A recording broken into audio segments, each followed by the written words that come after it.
ছিল সবুজপুর নামে এক সুন্দর গ্রাম। সেই গ্রামে মঈন নামে এক ছেলে ছিল। মঈন ছিল ভীষণ অলস এক ছেলে। সে সারাদিন বিছানায় শুয়ে নাক টেকে ঘুমাত। মঈনের বাবার একটি ছোট মুদি দোকান ছিল। মঈন কখনো তার বাবার দোকানে গিয়ে সাহায্য করত না। প্রতিদিন সকালে মা এসে মঈনকে ডাকাডাকি করতেন। মঈন চোখ কচলে বলত, মা, আর একটু শুতে দাও না। ওদিকে তার বাবা একাই দোকানের সব কাজ সামলাতেন। একদিন দুপুরে মঈনের খুব খিদে পেল। সে রান্নাঘরে গিয়ে মায়ের কাছে ভাত চাইল। মা রেগে গিয়ে বললেন, আজ দোকানে না গেলে কোনো খাবার নেই। তারপরে মঈন মন খারাপ করে পেটের দায়ে দোকানের দিকে রওনা দিল। পথে যেতে যেতে সে দেখল একটা বড় ছায়াদার গাছ।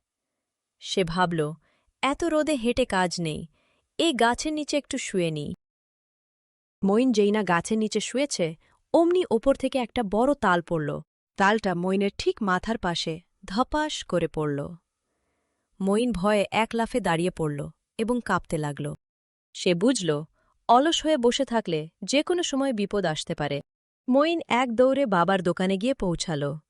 সে বাবাকে বলল, বাবা, তুমি বিশ্রাম নাও, আজ আমি সব কাজ করব।